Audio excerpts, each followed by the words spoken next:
Assalamualaikum warahmatullahi wabarakatuh. Bersama saya Siska Ramalia, inilah Dialog Khusus.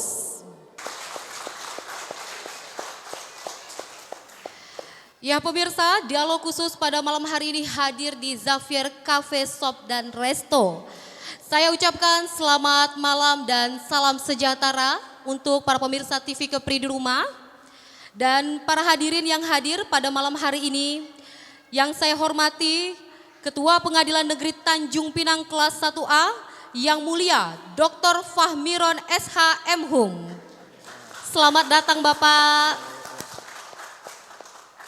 Dan yang saya hormati para pejabat dan staf dari Pengadilan Negeri Tanjung Pinang kelas 1A dan para pejabat dari BTIKP Provinsi Kepulauan Riau. Bertemakan mengenal lebih dekat Pengadilan Negeri Tanjung Pinang kelas 1A. kami menghadirkan narasumber yang sangat luar biasa pada malam hari ini. Langsung saja kita panggil untuk menaik ke atas panggung Ketua Pengadilan Negeri Tanjung Pinang kelas 1A yang mulia Dr. Fahmiron SH MHum.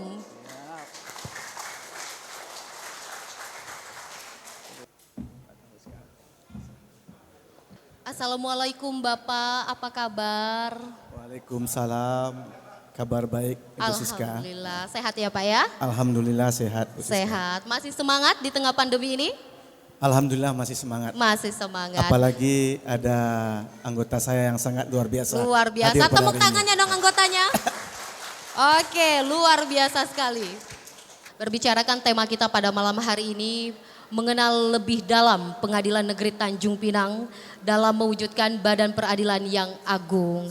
Mungkin masih ada pemirsa di rumah yang masih belum mengetahui tugas atau mungkin layanan seperti apa yang diberikan oleh Pengadilan Negeri Tanjung Pinang. Untuk itu bagaimana Pak kondisi Pengadilan Negeri Tanjung Pinang saat ini? Dalam proses menuju reformasi birokrasi menuju WBK atau wilayah bebas dari korupsi, dan WBBM, wilayah birokrasi bersih melayani. Terima kasih Ibu Siska. Pengadilan Negeri Tanjung Pinang ini adalah lembaga pengadilan negeri di bawah Mahkamah Agung. Pengadilan Tanjung Pinang ini sudah lama berdiri, merupakan pengadilan negeri kelas 1A yang berada di ibu kota provinsi Kepulauan Riau. Ya. Di Pengadilan Negeri Tanjung Pinang ini dalam rangka memberikan pelayanan kepada masyarakat, terutama masyarakat pencari keadilan, di mana pada saat ini kondisi Pengadilan Negeri Tanjung Pinang sedang berusaha menata supaya pelayanan Pengadilan Negeri Tanjung Pinang ini bisa menyentuh masyarakat paling bawah. Iya, benar sekali. Dalam rangka menuju wilayah birokrasi bebas korupsi dan wilayah birokrasi bersih melayani. Bersih melayani. Sebenarnya program ini program yang sudah lama yang dicanangkan oleh pemerintah. Dan Pengadilan Negeri Tanjung Pinang juga sejak tahun 2017 sudah berusaha untuk meningkatkan pelayanan kepada masyarakat melalui program-program khusus dan handal dari Pengadilan Negeri Tanjung Pinang ini, sehingga Pengadilan Tanjung Pinang bisa nanti meraih wilayah bebas korupsi, bahkan bisa sampai kepada wilayah birokrasi bersih melayani. Sebenarnya sebelum kita sampai kepada apa pelayanan-pelayanan yang diberikan oleh Pengadilan Tanjung Pinang, kita harus tahu dulu apa itu zona integritas. Iya, benar sekali. Zona integritas itu adalah semacam predikat yang diberikan oleh pemerintah. Ya. Kepada lembaga instansi pemerintah yang ada, yang kepada pimpinannya dan jajaran yang punya komitmen, komitmen untuk menuju wilayah bebas korupsi dan wilayah birokrasi bersih melayani, terutama khusus wilayah pencegahan dan pemberantasan tindak pidana korupsi dan pelayanan publik. Itu zona integritas. Kemudian apa itu sebenarnya wilayah bebas korupsi? Adalah predikat yang diberikan oleh pemerintah kepada Satker yang memenuhi ketentuan. Ada beberapa item yang harus dipenuhi. Yang pertama, pengadilan itu atau lembaga itu harus mengadakan manajemen perubahan. Itu yang pertama. Yang kedua, penataan tata laksana. Yang ketiga, penataan sistem manajemen sumber daya manusia. Kemudian penguatan akuntabilitas, kinerja, dan penguatan pengawasan. Itu yang WBK. Ya. Sedangkan WBBM, wilayah bebas birokrasi bersih melayani, itu di samping yang poin 5 tadi, poin yang ke-6 adalah penguatan pelayanan publik. Penguatan pelayanan publik. Nah, kalau yang ini kita bisa raih yang 5 ini tadi, silakan. Dengan nilai yang cukup tinggi, kita akan bisa mencapai wilayah bebas korupsi. Di wilayah birokrasi bersih melayani, yang diutamakan adalah pelayanan publik yang maksimal. Nah, pada kesempatan ini Pengadilan Tanjung Pinang sebenarnya sudah berusaha ke arah itu. Sejak tahun 2017, Pengadilan Tanjung Pinang seharusnya sudah meraih hal ini. 2017 waktu itu Pengadilan Tanjung Pinang berada di Pamedan, bukan di Senggarang sekarang ini. Tetapi mungkin belum rezeki kami, Pengadilan Tanjung Pinang belum dapat meraih wilayah bebas korupsi itu.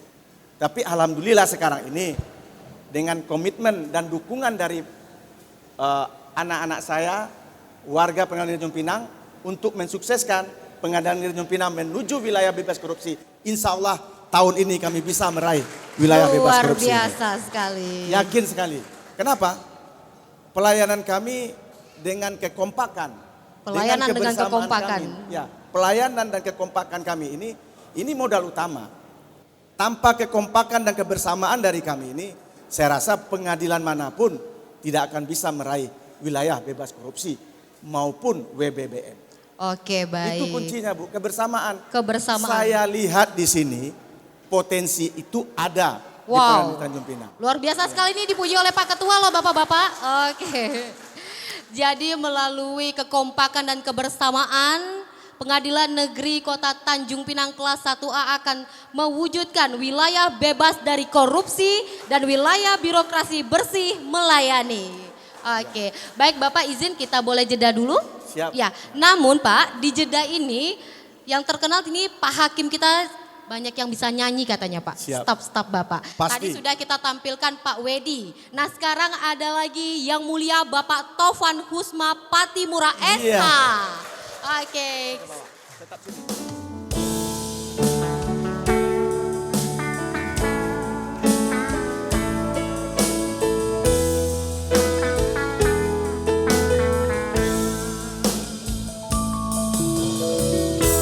Berapa puluh tahun lalu beta masih kecil,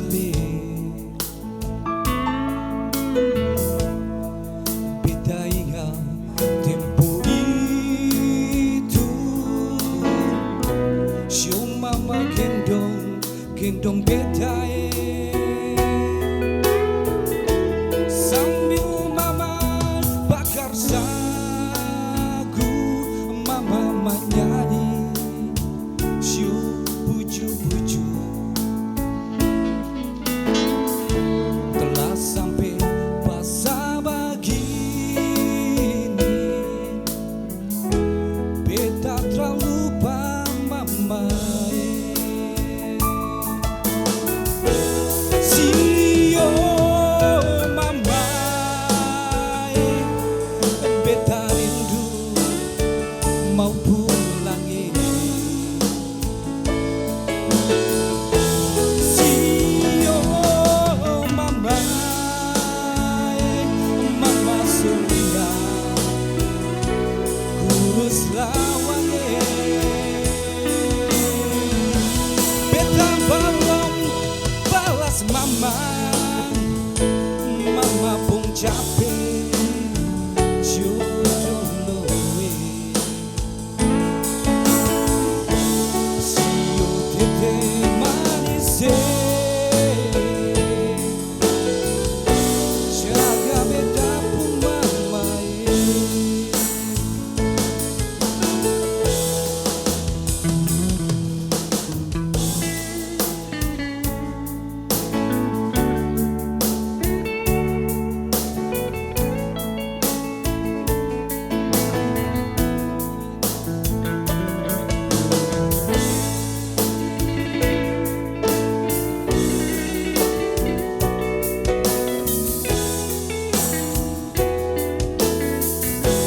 Beta belum balas mama, mama pun capek jodoh we.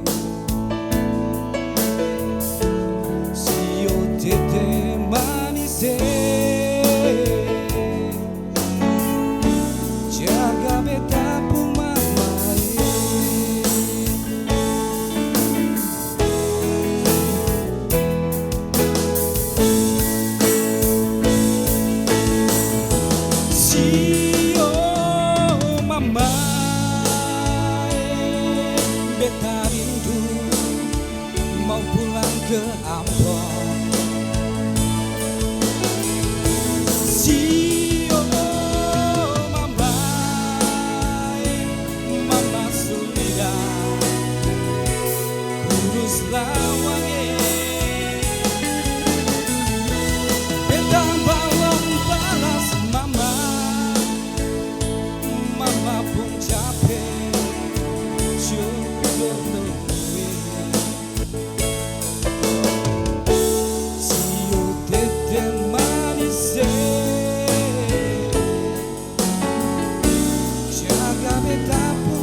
untuk penampilan dari Yang Mulia Bapak Tovan Husma Patimura SH. Baik, terima kasih. Para hadirin masih semangat? Masih. Dan pemirsa TV Kepri di rumah juga harus tetap semangat. Baik, izin Bapak, saat ini hadir bersama kita Ibu Kalisni SPD sebagai ahli bahasa isyarat dari SLB Negeri 1 Tanjung Pinang. Ya, kehadiran Ibu Kalisni mungkin dapat membantu pemirsa TV Kepri di rumah yang memiliki keterbatasan khusus ya. Baik Pak, kita sambung tadi. Untuk selanjutnya Pak, bagaimana mengenai restoratif yang saat ini sedang marak-maraknya, yaitu restoratif justice di Pengadilan Negeri Tanjung Pinang. Terima kasih Ibu Siska. Pada kesempatan ini kita akan coba membahas ya, Baik, apa Pak. itu restoratif justice atau keadilan restoratif. Yang dimaksud dengan keadilan restoratif itu adalah penyelesaian perkara itu dengan melibatkan pelaku, korban, orang tua pelaku, orang tua korban, pihak ketiga yang terkait, ya, duduk bersama-sama menyelesaikan persoalan itu dalam rangka memulihkan kepada keadaan semula. oke, Bukan pembalasan. bukan pembalasan. Jadi artinya difokus pada pemeriksaan pidana, kita kembalikan kepada proses mediasi dan dialog. Nah, itulah yang dimaksud dengan keadilan restoratif. Jadi duduk bersama menyelesaikannya antara pelaku, korban, orang tua pelaku, orang tua korban, pihak terkait dengan hal itu duduk bersama menyelesaikan persoalan ini secara dialog dan mediasi. Seperti itu. Kira-kira contoh misalnya yang pernah terjadi nih Pak, kira-kira contoh ringannya seperti apa Pak? Kasus apa yang bisa dimediasi Di misalnya? restoratif justice ini sebenarnya sudah ada pedoman kita dalam menyelesaikan perkara yang di tingkat pengadilan.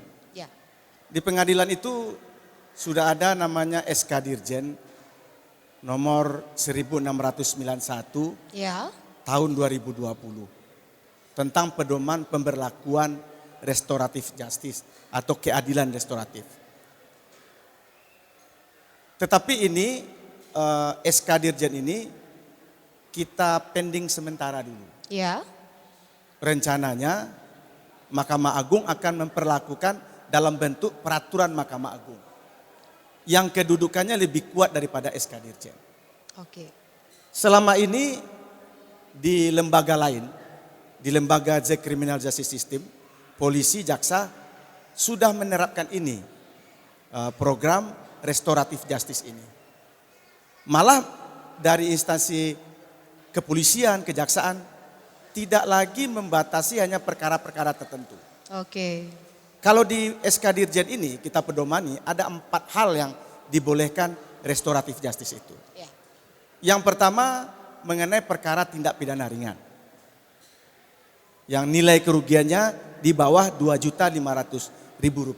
oke, Misalnya pasal 364, pasal 482, pasal 373, 379 misalnya seperti itu.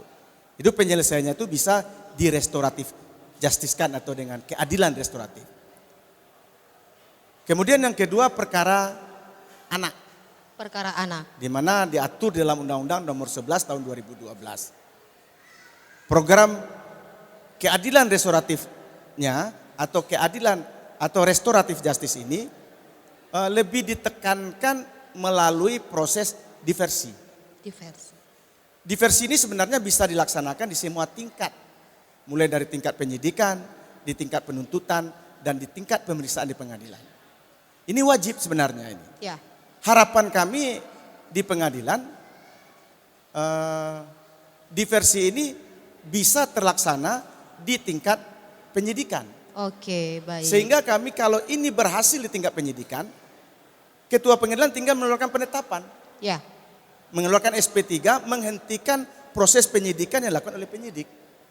melalui mediasi tadi Iya. ya Pak ya, Dengan kesyarat korbannya mau. korbannya mau, Korbannya mau duduk bersama, pelaku, korban, orang tuanya, kedua belah pihak tadi, pihak terkait menyelesaikan ini. Kalau mereka sepakat mereka, maka dituangkan dalam bentuk perjanjian bersama. Perjanjian dan kasus ditutup.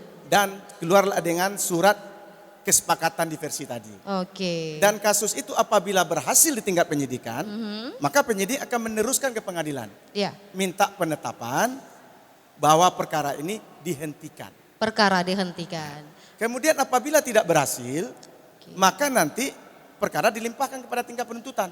Oke, baik. Di tingkat penuntutan masih dimungkinkan untuk dilakukan diversi. Program restoratif justice tadi. Kalau berhasil, ya sudah.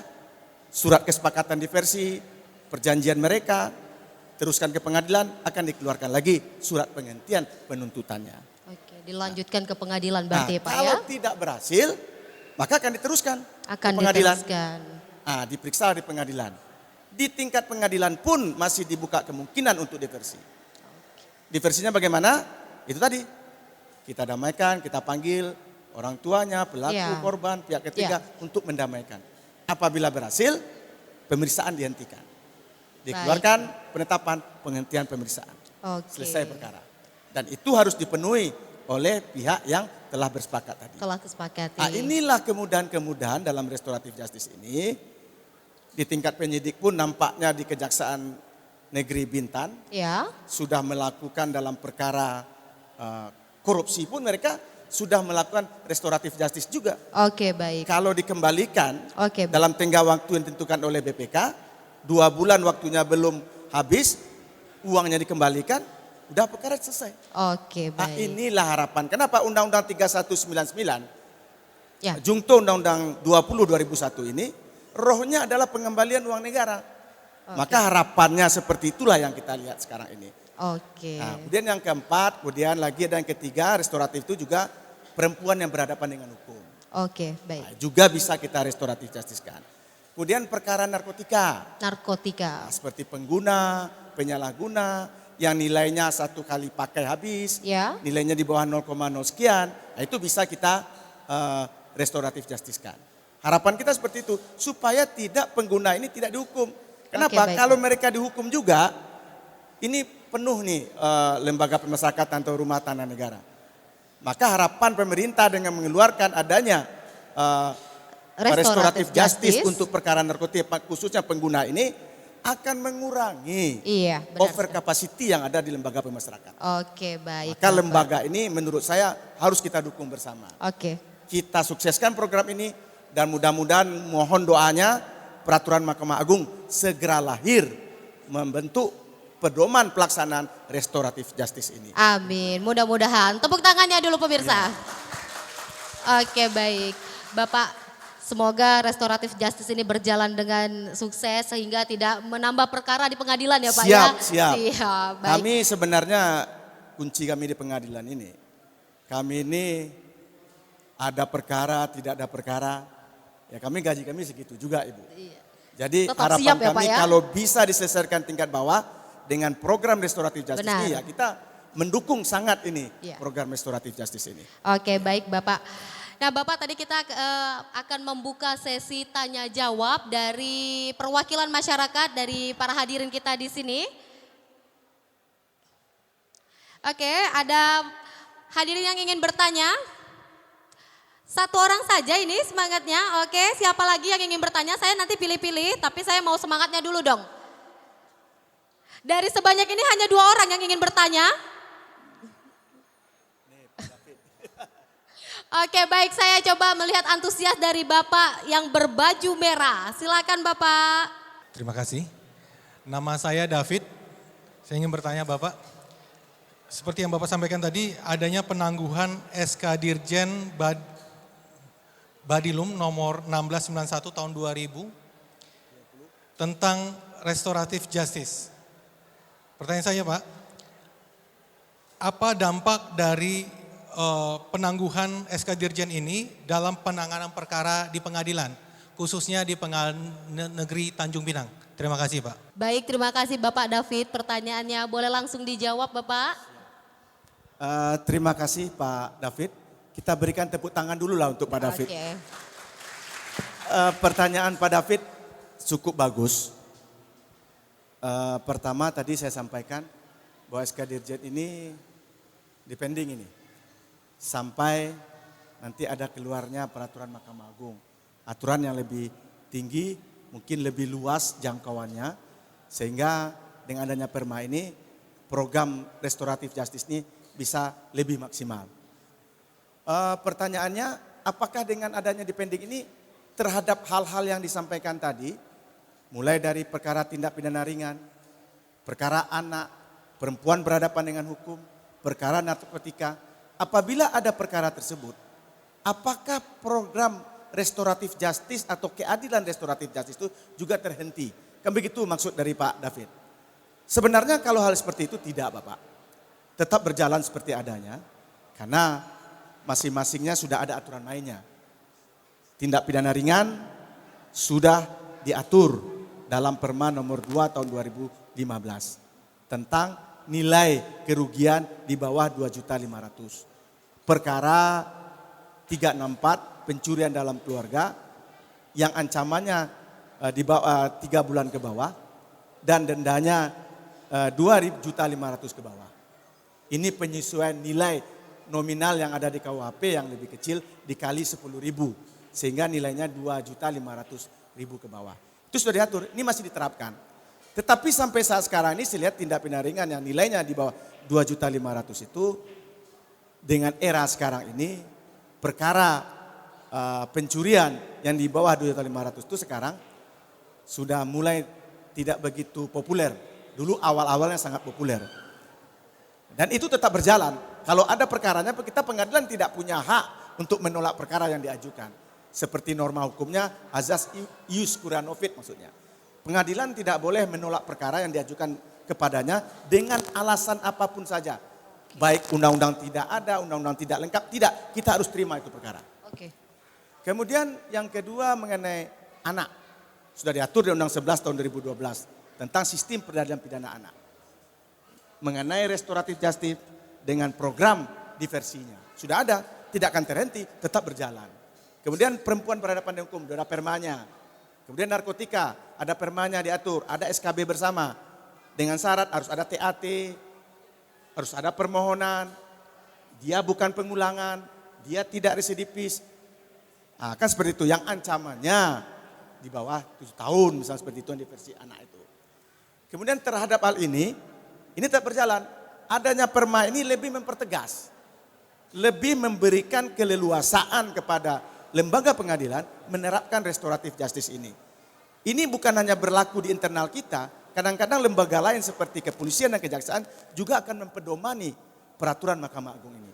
Begitu juga kita dalam putusan juga bisa mempedomani peraturan Jaksa Agung, peraturan Kapolri, bisa kita pedomani dalam rangka mengisi kekosongan hukum yang ada dalam penerapan undang-undangnya. Seperti itu Ibu. Jadi tetap berjalan, tidak ada hal yang mengganjal dalam penerapan restoratif justice terhadap hal-hal yang telah ditetapkan dalam SK Dirjen tersebut. Terima kasih Ibu Siska. Apapun kasusnya tetap diterima oleh pengadilan negeri Tetap, ya Bapak ya. Baik, terima kasih atas jawabannya Bapak. Bagaimana Bapak David? Terjawab sudah yang di hati? Oke baik, terjawab sudah Pak katanya. Oke baik Bapak, kita jeda kembali boleh? Siap. Seperti biasa di jeda kita akan melihat penampilan hiburan dari staf Pengadilan Negeri Tanjung Pinang kelas 1A yang kali ini akan dibawakan oleh Yang Mulia Bapak Sakral Ritonga SHMH dengan judul Jauh Disayang.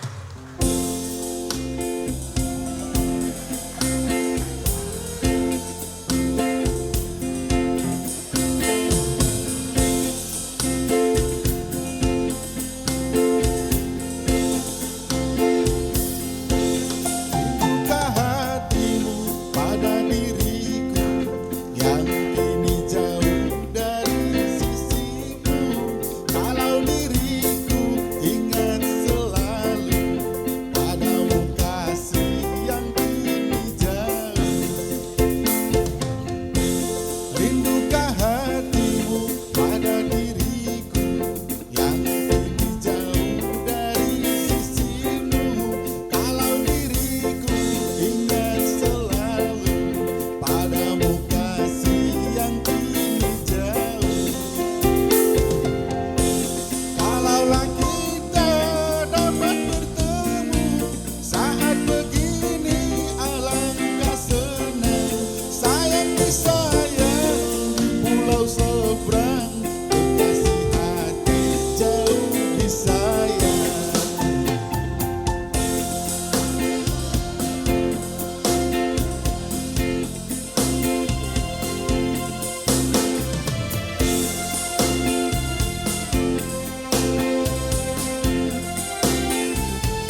tangannya sekali lagi untuk yang mulia Bapak Sakar Ritonga SHMH.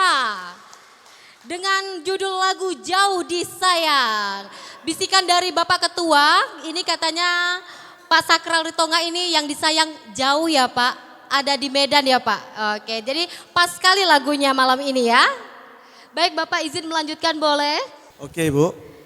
Baik Bapak, di segmen pertama kita sudah membahas tentang WBK dan WBBM. Dan kemudian di segmen kedua kita sudah membahas tentang restoratif justice. Nah di segmen yang ketiga ini, mungkin Bapak bisa menjelaskan lebih lanjut mengenai layanan publik yang dikenal dengan e-court dan gugatan sederhana Pak. Terima kasih Ibu Siska atas pertanyaannya. Memang pelayanan andalan kita di Mahkamah Agung, e-court dan gugatan sederhana ini menjadi booming lah sekarang. Jadi booming saat ini ya. E-court ini pertama memudahkan masyarakat. Memudahkan masyarakat. Untuk pencari keadilan dalam rangka meminta atau melakukan proses perkara gugatan yang akan diajukan ke pengadilan. Dengan sistem aplikasi e-court. Sistem aplikasi e-court, berarti e-court ini aplikasi ya? Ya, e-court ini kita mulai dengan pendaftaran secara online yang disebut dengan e-filing. E-filing. Di pendaftaran itu bisa secara online. Oke. Oleh pengguna terdaftar Ya. dan boleh oleh pengguna lain. Pengguna terdaftar itu siapa? Bisa advokat. Ya. Advokat rata-ratanya. Rata-rata Yang sudah terverifikasi akunnya di pengadilan tinggi. Oke. Maka dengan otomatis dia bisa masuk ke e-court perkaranya. Dia akan bisa langsung di mana saja tempat di mana saja dia bisa mengajukan gugatan melalui e-court ini. Pembayarannya bisa langsung di bank mana saja tempat dia masukkan gugatan itu. Yang disebut dengan e-payment. E-payment. Kemudian apabila ini sudah terregistrasi, sudah terdaftar, terverifikasi dia sebagai pengguna terdaftar, maka dia bisa melakukan pembayaran secara elektronik. Kemudian nanti pemanggilan kepada penggugat ini juga secara elektronik ke akun mereka yang sudah terverifikasi tadi itu. Oke. Nah, kemudian untuk pihak tergugatnya, Ya. karena dia belum tahu nih ada gugatan, Ya. maka panggilannya e-summon namanya, E-summon. dia tetap melalui manual dulu. Manual, oke siap. Setelah di sidang pertama nanti, pihak penggugat hadir, Ya. tergugat hadir kan. Ya. Maka kita akan setelah proses mediasi kita tawarkan Ya. tergugat ini juga memakai e-court. Oke. Kalau dia pakai e-court, maka sekarang by email saja lagi. By perkaranya. email saja. Sidangnya menjawab. bagaimana Pak?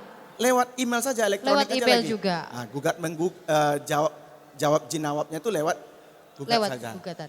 Dan buktinya juga bisa nanti di persidangan juga diperlihatkan. Oke. Saksi juga di depan persidangan. Putusan juga bisa online. Oke. Kesimpulan juga bisa online. Ya. Pengambilan putusan juga bisa online. Oke. Memudahkan masyarakat. Memudahkan masyarakat. Nah, Mungkin yang tapi jauh ada ya juga Pak. tergugat yang tidak mau. Tidak mau. Kalau tergugat tidak mau ya kita kembali kepada manual. Manual. Nah, itulah sistem e-court itu. Dan mengenai gugatan sederhana, Ya. itu adalah diatur di Perma nomor 1 tahun 2019. Iya. Gugatan sederhana ini adalah gugatan yang satu lawan satu. Ya. Satu tempat tinggal, satu wilayah hukum. Oke. Satu lawan satu, boleh lebih dari satu apabila kepentingan hukumnya sama. Suami istri misalnya itu boleh. Apabila gugatan itu kan diajukan di tempat tinggal tergugat. Iya. Apabila penggugatnya tidak berada di sama-sama tempat tergugat, Iya. dia bisa menunjuk kuasa hukumnya di tempat tinggal tergugat. Oke. Dan penyelesaiannya cepat, cuma 25 hari. 25 hari. Di tingkat PN selesai, Ya. tidak berlama-lama lagi. Tetapi ada ketentuan-ketentuan dan syarat yang berlaku. Ya. Nilainya di bawah 500 juta ke bawah. Oke. Dan seperti itu. Tidak mengenai sengketa tanah. Ya. Itu. Jadi mengenai selain dari sengketa tanah dan tidak menjadi kewenangan pengadilan khusus. Oke. Nah, maka cepat penyelesaiannya, keberatannya juga diajukan di situ. Kalau penyelesaiannya gugatan pertamanya tunggal Ya. dan untuk penyelesaian keberatannya dengan majelis hakim.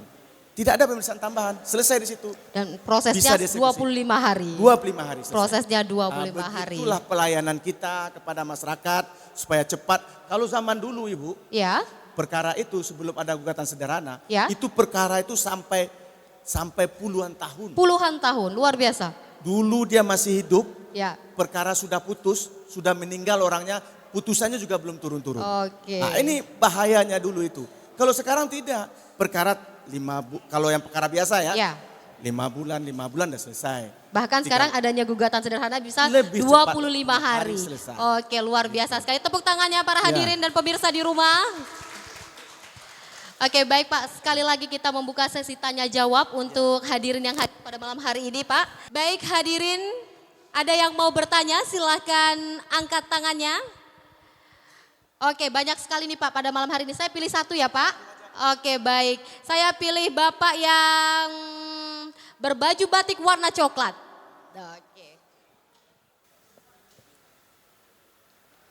Assalamualaikum warahmatullahi wabarakatuh. Izinkan saya bertanya kepada Yang Mulia Bapak Ketua Pengadilan Negeri Tanjung Pinang. Kenalkan, nama saya Rahmat Farozi. Izin Bapak, saya ingin bertanya. Tadi sudah disampaikan mengenai gugatan sederhana. Yang ingin saya tanyakan adalah hal-hal khusus apa saja yang mungkin diatur dalam Perma nomor 4 tahun 2019 tentang gugatan sederhana apabila dibandingkan dengan hukum acara gugatan biasa. Mungkin itu saja pertanyaannya Pak. Sebelumnya saya ucapkan terima kasih. Assalamualaikum warahmatullahi wabarakatuh. Baik Bapak, sudah bagaimana pertanyaannya? Sudah bisa langsung dijawab? Bisa langsung dijawab. Oke, baik. Terima kasih, tadi namanya Bapak Muhammad Rozi ya? Ya. Pertanyaannya apa hal-hal khusus dari gugatan sederhana ini yang diatur di Perma nomor 1 tahun 2019. Hal yang khususnya yang pertama, penyelesaiannya singkat. 25 hari, keberatannya 7 hari. Jadi totalnya 35 hari. Penggugat dan tergugat satu tempat wilayah hukum. 1/1.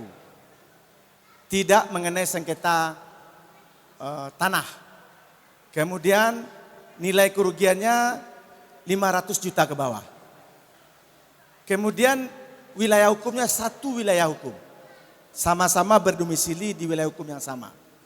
Kemudian tidak ada replik duplik. Kemudian waktunya sangat singkat, hakimnya hakim tunggal, kemudian diberikan belangko khusus juga untuk itu. Di pengadilan menyediakan itu belangko khusus, sehingga tidak perlu kalau menghadap sendiri bisa tanpa perlu kuasa hukum. Belangkonya ada di pengadilan disediakan, tinggal isi identitas, positanya apa, petitumnya apa, itu akan diberikan arahan oleh petugas PTSP nantinya. Sehingga dengan adanya kekhususan-kekhususan itu, maka memutus mata rantai penyelesaian perkara yang berbelit-belit dan panjang, memakan waktu yang panjang. Kalau ini tidak ada replik duplik, hanya jawaban, gugatan dan jawaban. Kemudian apabila penggugat di sidang pertama itu tidak hadir, langsung gugur. Apabila tergugat tidak hadir, kita panggil sekali lagi. Kalau tidak hadir juga kita putus dengan prestek. Seperti itu. Jadi lebih singkat, lebih cepat dibandingkan dengan penyelesaian perkara dengan acara gugatan biasa. Oke, Seperti itu, baik, Ibu. luar Ya. biasa. Bagaimana Bapak? Terjawab sudah? Sudah terjawab Pak. Baik, terakhir Pak menutup sesi kita.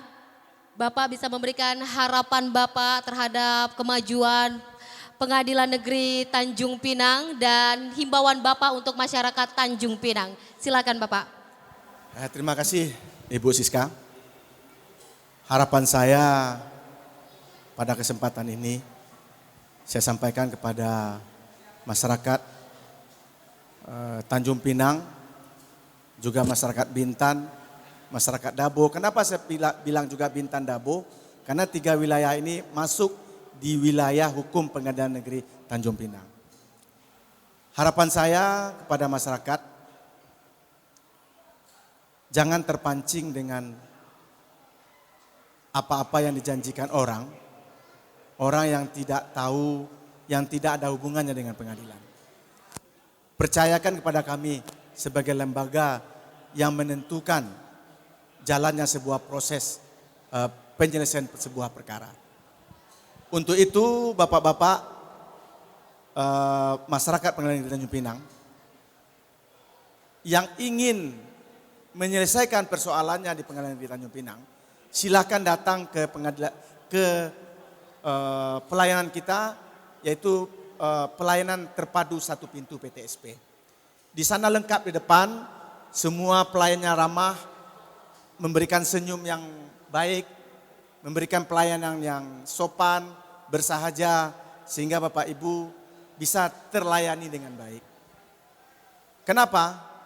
Ini adalah menjadi moto kami, memberikan pelayanan terbaik bagi masyarakat. Kita ini pelayan, mulai dari ketua pengadilan sampai ke bawah-bawahnya, kami adalah pelayan. Maka kami akan berusaha memberikan pelayanan terbaik bagi masyarakat. Baik. Jadi masyarakat jangan ragu dan jangan bimbang.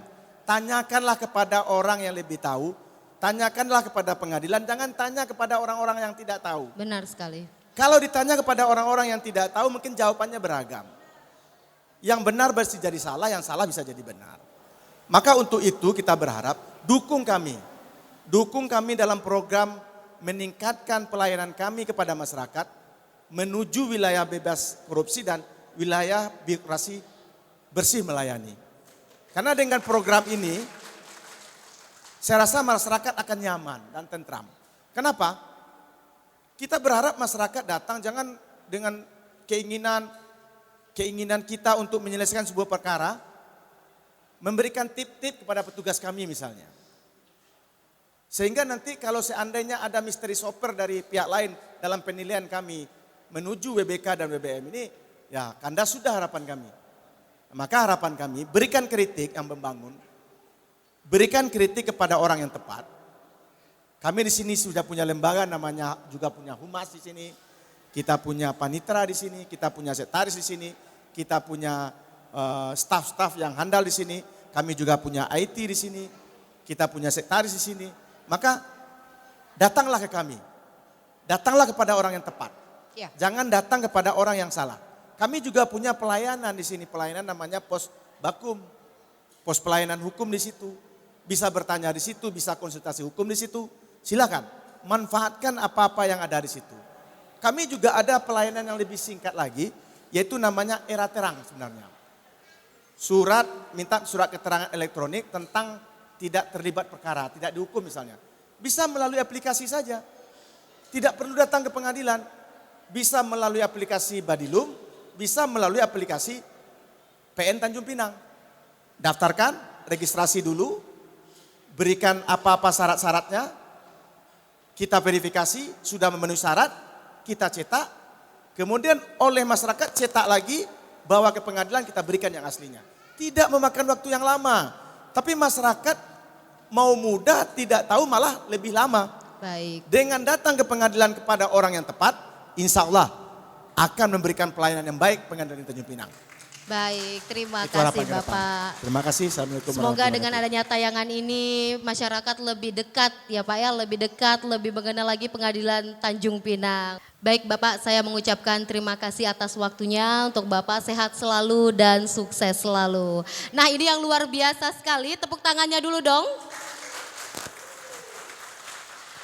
Tadi sudah kita saksikan beberapa penampilan dari staf-staf Pengadilan Negeri Tanjung Pinang. Nah ini tidak hanya stafnya, ini ternyata Pak Ketua ini juga jago nyanyi. Diam-diam ternyata mempunyai bakat dalam dunia tarik suara ya. Nah baik Pak, kira-kira mau nyanyi apa malam ini Pak? Saya sebenarnya nggak bisa nyanyi Bu. Cuma ada lagu andalan sebenarnya ini. Oke. Di mana-mana kita bawa lagu. Inilah ini. lagunya ya, Iya. Oke baik. Jadi karena ini nampaknya Permintaan. permintaan ini Permintaan. ya, maka lagunya hari ini adalah Demi Kau dan Sebuah Hati. Demi Kau dan Si Buah Hati.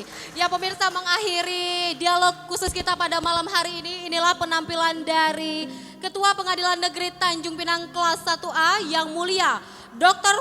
Fahmiron SH M. Hum.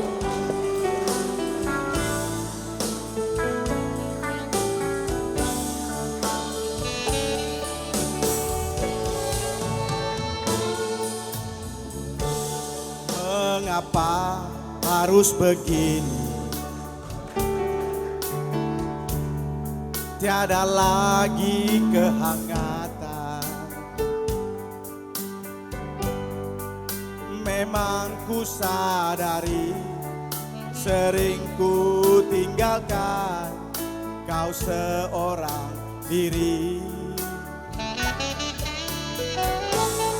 Bukannya aku sengaja meninggalkan kau sendiri.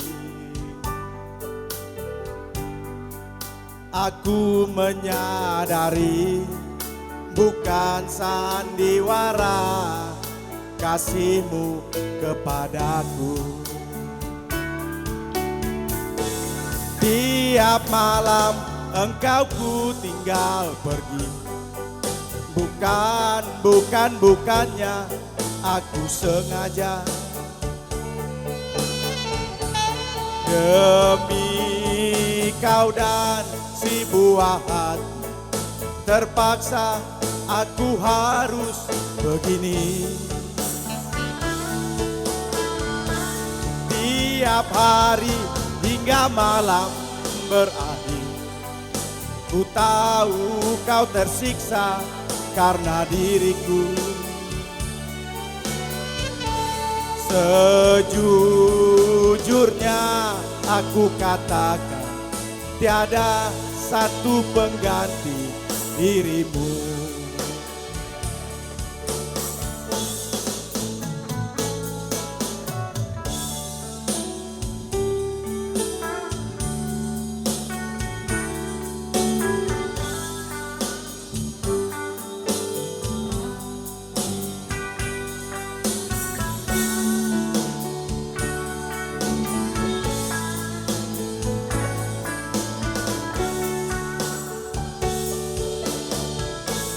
Bukannya aku sengaja meninggalkan kau sendiri. Aku menyadari bukan sandiwara kasihmu kepadaku. Tiap malam engkau ku Pemirsa, usai sudah dialog khusus kita pada malam hari ini bersama Pengadilan Negeri Tanjung Pinang Kelas 1A. Dan saya juga mengucapkan terima kasih kepada Zafir Cafe Shop and Resto. Saya Siska Ramalia beserta kerabat kerja bertugas mengucapkan terima kasih atas kebersamaan Anda. Wassalamualaikum warahmatullahi wabarakatuh. Salam TV Kepri. Tiap hari hingga malam berakhir, ku tahu kau tersiksa karena diriku. Sejujurnya aku katakan, tiada satu pengganti dirimu. Sejujurnya aku katakan, tiada satu pengganti dirimu. Terima kasih, Pak. Terima kasih.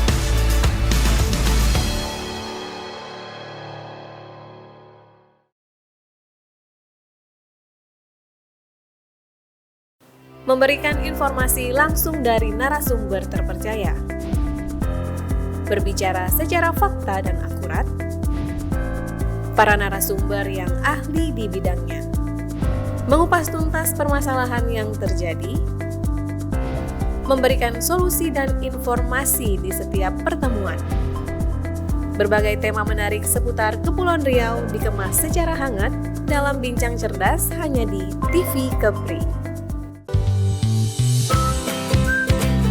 Hai adik-adik, di sini tempatnya. Kalian bisa bernyanyi dan menari.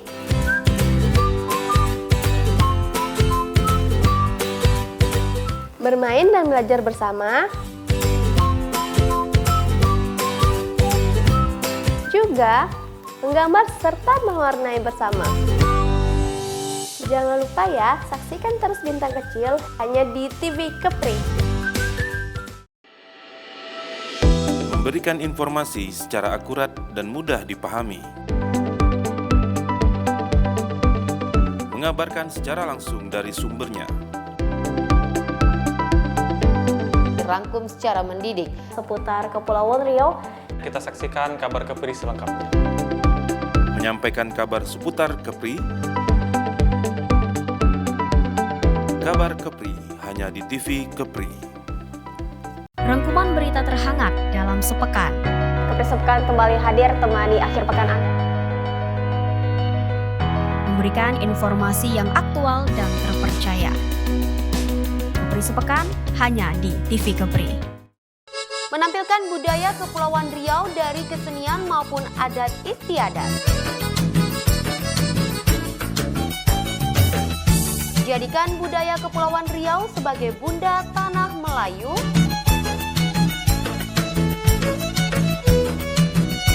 Menggali khazanah Melayu di Kepulauan Riau. Melestarikan ragam kebudayaan Melayu. Kultur hanya di TV Kepri. Mencerdaskan dan membentuk generasi bangsa.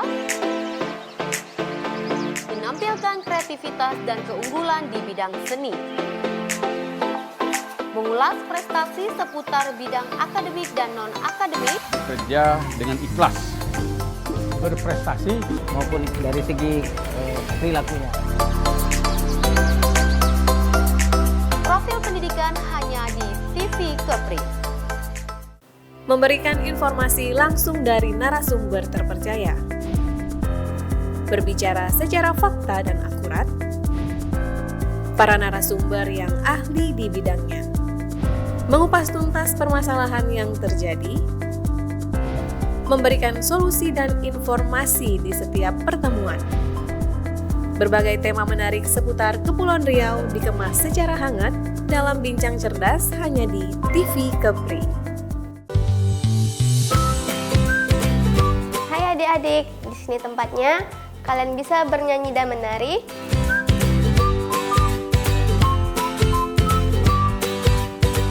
Bermain dan belajar bersama.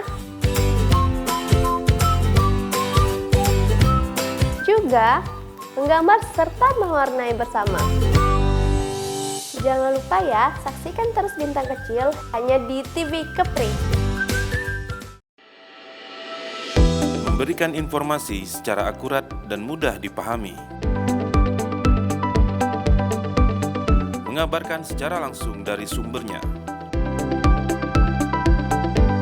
Rangkum secara mendidik Seputar Kepulauan Riau. Kita saksikan kabar Kepri selengkapnya. Menyampaikan kabar seputar Kepri. Kabar Kepri hanya di TV Kepri. Rangkuman berita terhangat dalam sepekan. Kepri Sepekan kembali hadir temani akhir pekan Anda. Memberikan informasi yang aktual dan terpercaya. Kepri Sepekan hanya di TV Kepri. menampilkan budaya Kepulauan Riau dari kesenian maupun adat istiadat. Jadikan budaya Kepulauan Riau sebagai bunda tanah Melayu.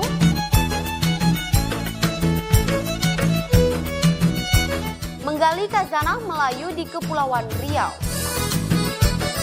Melestarikan ragam kebudayaan Melayu. Kultur hanya di TV Kepri.